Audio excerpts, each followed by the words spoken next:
Bab 53, kuncinya ada di saku celanaku. Imelda Hua tidak mengemudi sendiri ke sini malam ini, karena semua orang akan mabuk, jadi dia menyewa sopir. Riansu duduk di barisan belakang bersamanya, dan suasananya agak rumit untuk beberapa saat.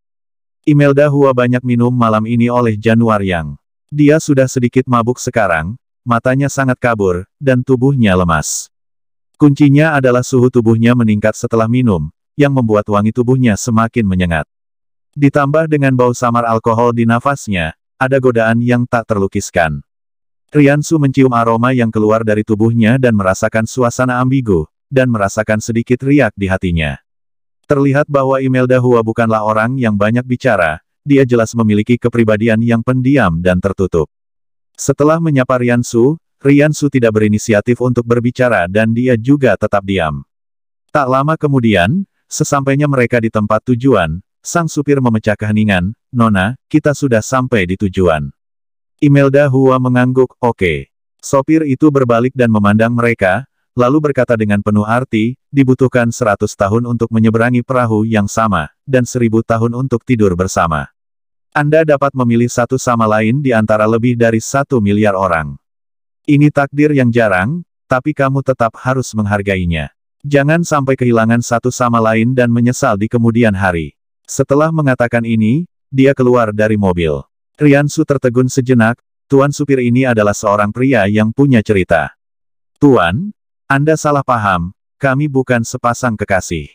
Tuan sopir itu mengendarai sepeda lipatnya dan menepuk bahu Riansu, "Anak muda, dengarkan apa yang ingin saya katakan dan bujuklah pacarmu." Setelah mengatakan ini, dia pergi dengan sepeda lipatnya. Riansu menggelengkan kepalanya, berbalik dan berkata kepada Imelda, "Aku akan kembali dulu. Kamu harus istirahat lebih awal." Tubuh Imelda sedikit gemetar, dan dia tampaknya tidak terlalu sadar. Saya sedikit pusing, bisakah Anda mengantar saya ke atas? Ini sangat tidak nyaman, kenapa kamu tidak meminta keluargamu untuk turun dan menjemputmu?" kata Riansu. Imelda Hua tersenyum pahit dan berkata, "Saya tinggal sendiri, mereka tidak ada di sini." Setelah mengatakan itu, dia menatap Riansu penuh harap. Riansu melihat kondisinya memang tidak terlalu baik, jadi dia mengangguk dan berkata, "Oke." Ketika Imelda mendengar jawabannya, senyuman tiba-tiba muncul di wajahnya, dan detak jantungnya semakin cepat. Faktanya, dia bisa naik sendiri sekarang.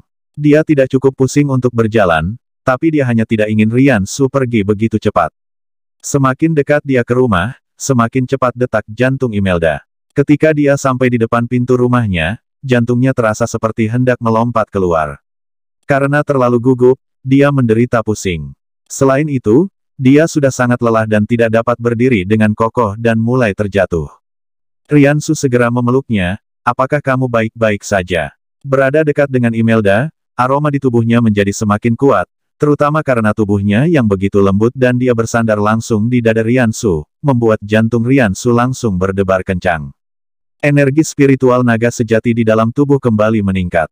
Bagi Imelda, perasaannya bahkan lebih kuat. Dia bersandar di dada bidang Riansu dan merasakan suhu tubuh dan bau hormon yang ditransmisikan dari tubuh Riansu, membuat tubuhnya menjadi lebih lembut dan napasnya menjadi sesak dan dia harus menahan diri. Wajahnya langsung sesak dan semakin merona, seolah hendak memeras air. "Nona Imelda, apakah kamu baik-baik saja?" Riansu bertanya dengan hangat. Imelda Hua merasakan napas Riansu bertiup di telinganya, yang membuatnya menggigil. Dia secara refleks mengencangkan kakinya dan detak jantungnya menjadi lebih cepat. "Aku pusing dan tidak bisa berjalan," ucapnya lirih, suaranya hampir mencicit. Riansu tidak bisa menahan perasaan gemetar setelah mendengar ini. Imelda Hua mampu menjadi ratu di Departemen Kecantikan di perguruan tinggi, dan penampilannya secara alami sempurna. Yang lebih langka lagi adalah dia juga memiliki sosok yang baik, kepribadian yang pendiam, dan temperamen yang anggun yang sempurna. Saat Riansu masih kuliah, dia juga sangat menyayangi Imelda. Dia tahu bahwa selama kuliah, ada 180 pria yang mengejar Imelda. Adapun mereka yang menyukai Imelda, bahkan lebih banyak lagi. Hanya saja dia terlalu rendah hati pada saat itu, hampir transparan di kampus, dan selalu di luar jangkauan Dewi seperti Imelda. Tanpa diduga, setelah lulus, ia akan memiliki kesempatan untuk dekat dengan Imelda. "Nona Imelda, bisakah Anda membuka pintunya?" Riansu bertanya. Imelda berkata, kunci rumah ada di saku celana saya. Riansu Chen terkesiap. Apa maksudnya? Dia ingin aku merogoh saku celananya untuk mengambil kunci. Ini tidak bagus. Tapi melihat Imelda seperti ini, sepertinya dia bahkan tidak memiliki kekuatan untuk memegang kuncinya. Jadi Riansu tidak punya pilihan selain meminta maaf dan berkata, maaf jangan tersinggung. Kemudian dia merogoh saku celana Imelda dan mulai mencari kunci. Riansu segera menemukan hal yang memalukan. Jika Imelda mengenakan celana longgar, dia bisa mendapatkan kuncinya tanpa menyentuh kulit Imelda Hua. Tapi Imelda Hua mengenakan jeans malam ini, dan itu sangat ketat. Guluk. Riansu tidak bisa menahan diri untuk tidak menelan ludahnya, dan jantungnya berdetak lebih cepat.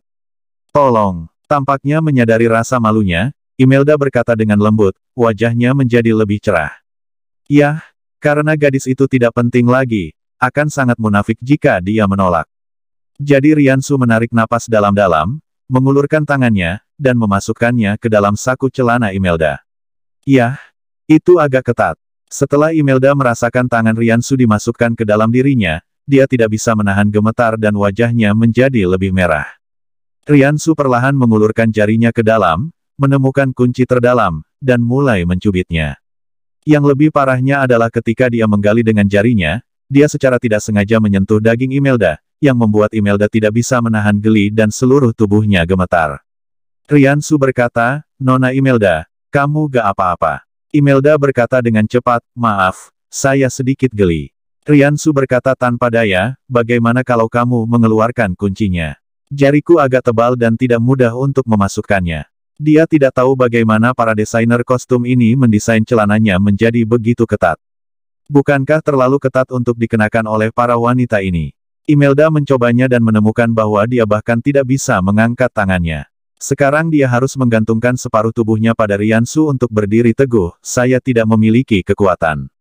Bagus. Melihat penampilan Imelda yang menyedihkan, Riansu tidak punya pilihan selain terus memasukkan tangannya ke dalam. Dia meminta Imelda untuk mencondongkan tubuh sedikit ke depan untuk menyisakan ruang di saku celananya, dan kemudian dia berhasil mengeluarkan kuncinya. Dapat. Saat dia mengeluarkan kunci, Riansu menghela nafas lega, dan sedikit keringat muncul di dahinya. Anda harus tahu bahwa Riansu tidak berkeringat ketika dia mengajar Januar yang barusan, tapi dia berkeringat ketika mengeluarkan kunci di saku celana Imelda tadi. Dia harus mengakui bahwa kulit Imelda sangat elastis, dan sentuhan sekecil apapun membuat orang terpesona. Setelah membuka pintu, Riansu membantu Imelda masuk, membaringkannya di sofa, dan berkata, istirahatlah yang baik, aku akan pergi dulu. Tunggu sebentar. Imelda meraih tangannya. Riansu memandangnya dengan ragu. Imelda Hua menatapnya dengan cermat, dengan api kecil di matanya. Bisakah kamu tinggal bersamaku? Aku sedikit takut, ucapnya lirih, suaranya merdu dan lembut, seperti permen kapas, yang membuat orang ingin menggigitnya. Riansu melihat keinginan dan ambiguitas di matanya. Guluk. Riansu tidak bisa menahan diri untuk tidak menelan ludahnya lagi. Matanya melihat atasan Imelda telah membuka dua kancing di beberapa titik, memperlihatkan sebagian besar kulit seputih salju dan renda branya yang selebar ibu jari. Bersambung.